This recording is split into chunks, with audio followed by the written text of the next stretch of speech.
What happens when authority meets defiance in its purest form?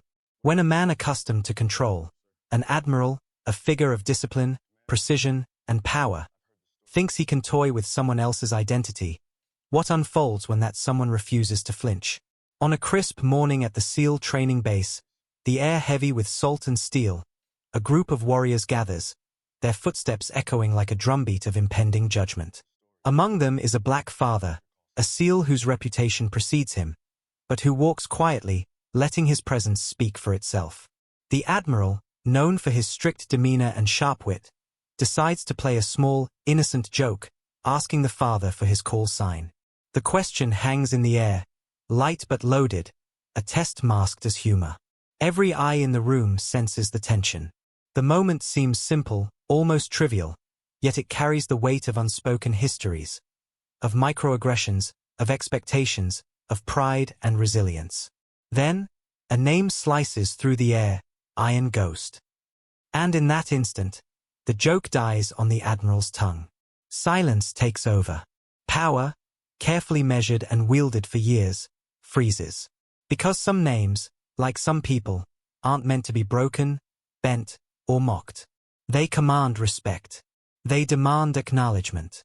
And in that frozen second, the room realizes, some lessons aren't taught, they're lived. The morning sun hung low over the base, a pale gold bleeding across the water like molten metal. The Pacific shimmered quietly beyond the training grounds, indifferent to the tension simmering on the asphalt and concrete where men walked with the weight of discipline in their boots. A cold breeze rolled off the ocean, carrying the faint scent of salt, diesel, and the sharp tang of expectation. Every sound seemed magnified, the rustle of a uniform, the click of a boot against metal grating, the low murmur of commanders conferring in the distance. The compound itself was a study in contrasts. Pristine order clashed with the scars of relentless training, scuffed walls, dented doors, and the occasional chain-link fence twisted under decades of strain. Shadows stretched long across the morning light, creating pockets of uncertainty where anything could happen. It was quiet, almost too quiet, like the calm before a storm, when even the air seems to hold its breath. Men moved like shadows themselves, bodies coiled with expectation. The Admiral's office loomed nearby, windows catching the sunlight in sharp glints, a silent reminder of authority watching over every action. The scent of freshly brewed coffee from the mess hall mixed with the ozone tang of seawater, grounding the base in mundane reality even as tension crackled like static electricity. Nearby, recruits practiced drills with mechanical precision, their synchronized motions a counterpoint to the human unpredictability that waited just beyond the training line. A seagull cried once, sharp and lonely, a small punctuation mark against the otherwise oppressive silence. And then there was him, the Black SEAL father. He moved with quiet confidence, a rhythm honed over years of impossible missions, his eyes scanning the horizon as though measuring every potential threat. There was a calm in him that contradicted the storm brewing in the minds of others, a calm that felt almost unnatural in a world ruled by hierarchy and intimidation. Even before the Admiral's question was asked, the air was taut. The room, the base, the very sunlight seemed to anticipate the confrontation. It was a subtle tension, layered and precise, a heartbeat stretched across the asphalt, a warning whispered in the wind. Here, respect is earned, not assumed, and some forces cannot be bent or broken. The Admiral entered the room like a storm contained within a tailored uniform. His boots clicked against the polished floor, a rhythm as deliberate as the cadence of authority he carried everywhere. Every movement was precise, controlled, rehearsed, like a conductor leading an orchestra that demanded obedience. His eyes, sharp and assessing, scanned the room with the weight of decades of command. There was a quiet confidence in him, bordering on intimidation, a presence that made even seasoned SEALs shift subtly in their stance. Humor, when it appeared on his lips, was a tool as much as a gesture, a weapon sharpened by status. Across from him stood the Black SEAL father. He was quieter, slower to move, but there was a strength in his calm that spoke louder than any command. His shoulders were squared, posture relaxed but unyielding, each breath measured. He didn't need to prove anything. The years of missions, the scars hidden beneath his uniform, and the lives he had saved were proof enough. When he spoke, it was deliberate, carrying weight without arrogance. A smile would curve only when it was earned, and his eyes, dark and steady, had a way of seeing through posturing and pretension. Around them, others filled the room, shadows to the main forces at play. Young SEALs practiced drills with a mix of eagerness and caution, their eyes darting between the two men. They had learned early that some lessons came without words. Respect, tension, the way power shifted in a glance. Even the smallest gestures mattered. The Admiral's hand brushed against the edge of the desk, a subtle demonstration of control. The Black Father shifted his weight slightly, unbothered, signaling neither submission nor defiance but confidence rooted in self-possession. The room noticed. Tension was no longer just in the air. It hovered in the space between them, invisible but tangible. And then there was humor, the Admiral's weapon of choice.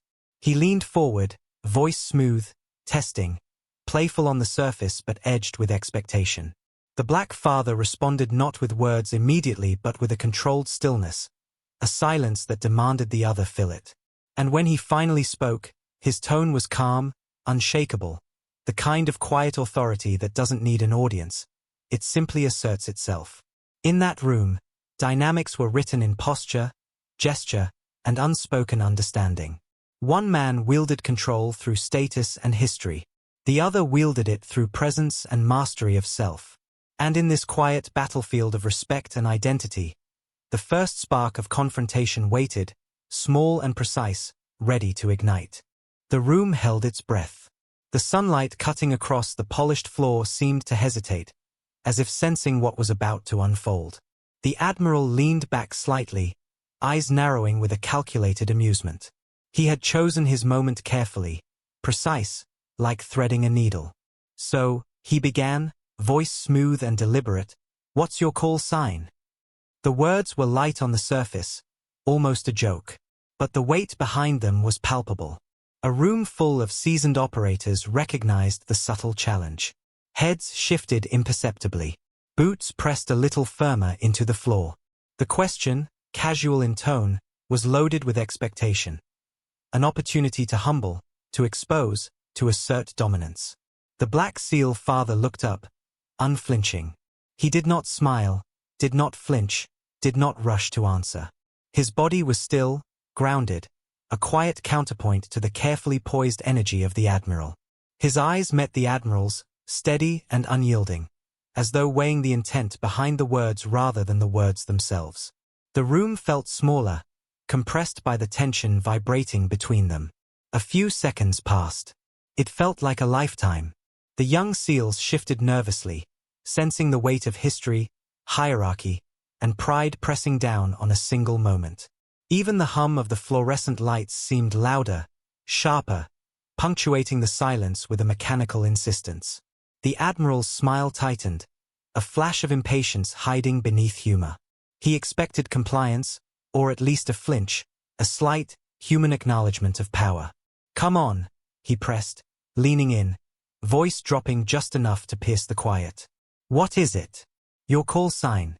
Don't tell me you don't have one." The Black Father's response was measured. He exhaled slowly, letting the silence stretch, letting it hold the room in suspense. Then, in a voice that was calm but unshakable, he said, "Iron Ghost." The effect was instantaneous. The Admiral froze, the words striking like cold steel. The joke he thought he was crafting evaporated in an instant. The room exhaled collectively, though barely audibly. The young SEAL's eyes widened imperceptibly. Even the seasoned operators felt the shift in energy. Iron Ghost. The name was not just a call sign. It was a declaration, a story, a presence. And in that moment, the Admiral realized that control could not be demanded here. Respect had its own rules, and some forces could not be bent, intimidated, or joked with.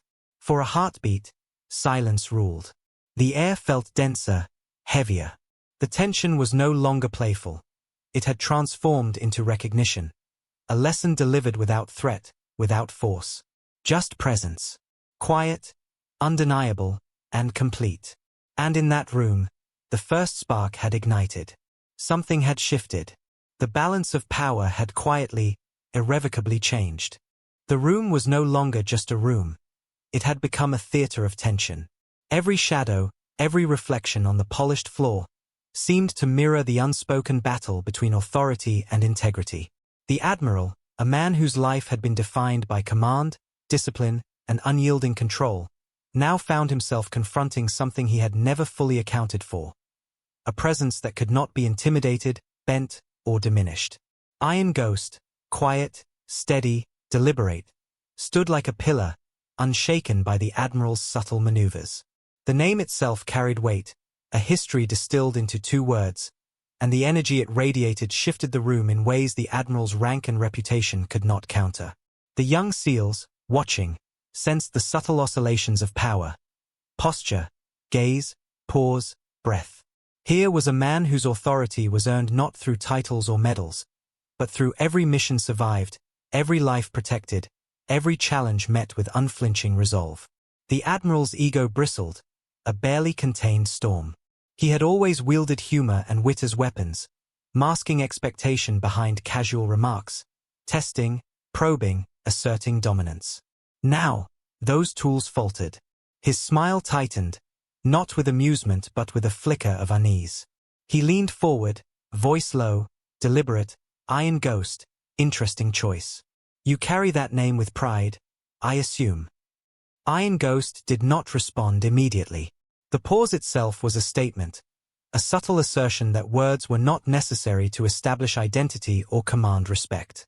When he finally spoke, his tone was calm, deliberate, each syllable carrying the weight of experience and principle. It's not about pride. It's about responsibility. About accountability, for yourself, your team, the mission. Respect isn't given because someone expects it. It's earned by integrity. The Admiral's eyes narrowed slightly, scanning, searching for a crack, a hint of weakness. But there was none.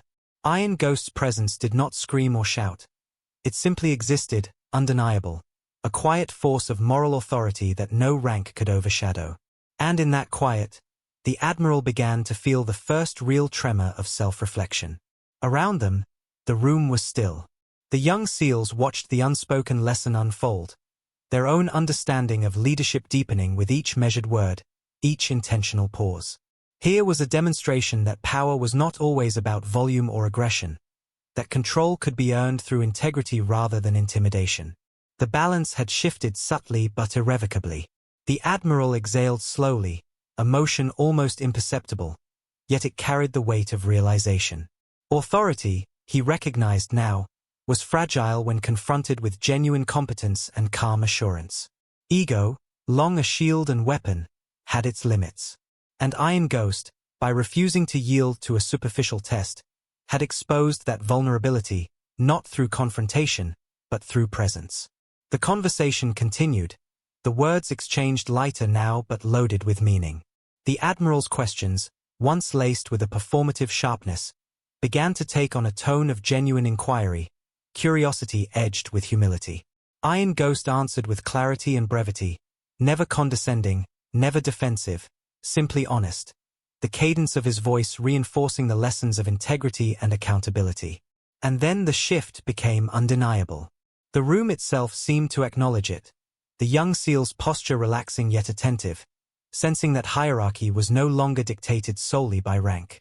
Respect had been redefined, recalibrated by demonstration, by composure, by the weight of quiet moral authority. Iron Ghost's presence illuminated a truth that the Admiral could not ignore. Leadership was not about asserting dominance. It was about embodying values, demonstrating courage and principle, and holding oneself accountable even when it was inconvenient or uncomfortable. By the time the dialogue ended, the tension had not dissipated, it had transformed. What began as a moment of potential humiliation had become a masterclass in restraint, integrity, and the subtle, undeniable power of presence. The Admiral, once poised to command and test, now stood in quiet reflection. The test had been answered, not with defiance or aggression, but with unwavering calm, deliberate strength, and ethical clarity. In that room, a moral and emotional apex had been reached.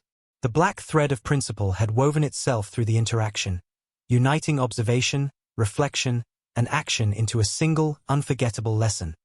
True authority is measured not by fear imposed, but by respect earned. Some confrontations do not end with a victory in words or rank. They end in recognition, transformation, and the silent acknowledgement of power redefined. And as the young SEALs filed out, glancing at Iron Ghost with a mixture of awe and understanding, the Admiral remained, silent, a man confronting not his subordinates, but himself, and the unyielding standard of integrity he had witnessed. The room was silent in a way that made every movement, every breath, resonate. The Admiral, a man used to commanding presence and obedience, felt a subtle shift, a recognition that control could not always be demanded. For the first time, the weight of his own expectations pressed against him, and he noticed the quiet strength of the man before him. Iron Ghost didn't move dramatically, didn't raise his voice, didn't perform for the room. He simply existed with a calm authority, measured in posture, gaze, and the deliberate weight of his words. Each pause, each carefully chosen phrase, was a lesson in restraint and integrity. When he spoke, it was not to challenge or provoke. It was to state truth, unshaken by ego or circumstance. Respect isn't taken, Iron Ghost said softly, voice steady, it's proven. And it's never given to those who try to force it.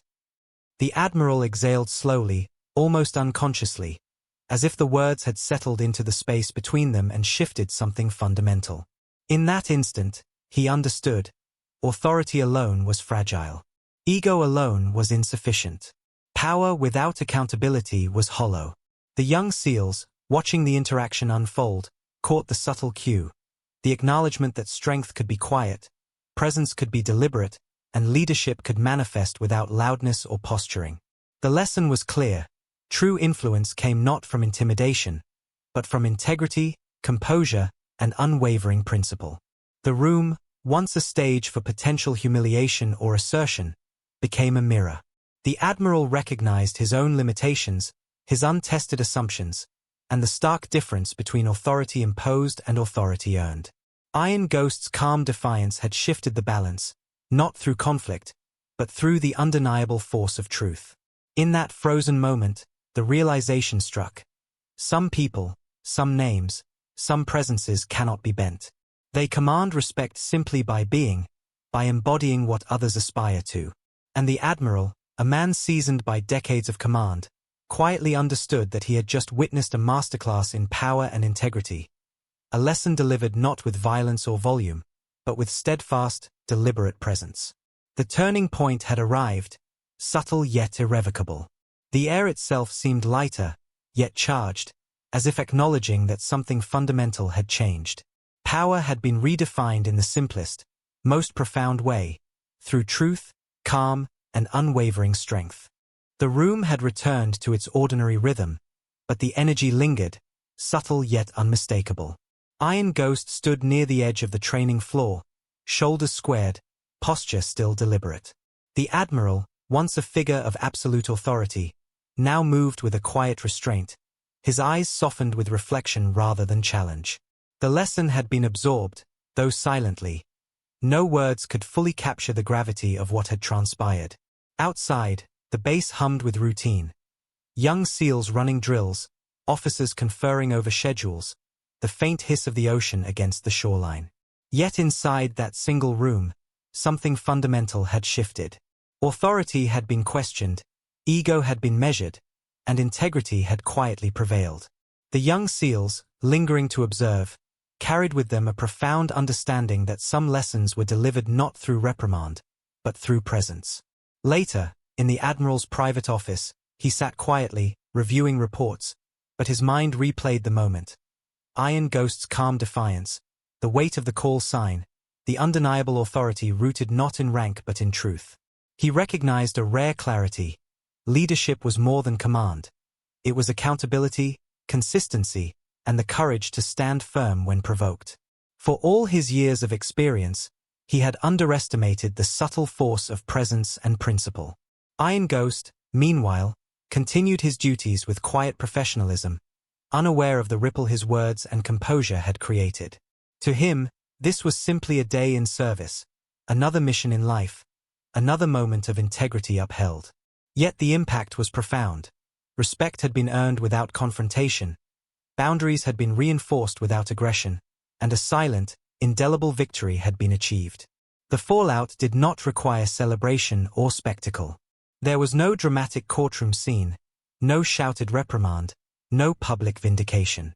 The resolution lay in acknowledgement, in quiet recalibration. Authority was not diminished, but refined. Power was not challenged, but redirected toward recognition of true merit.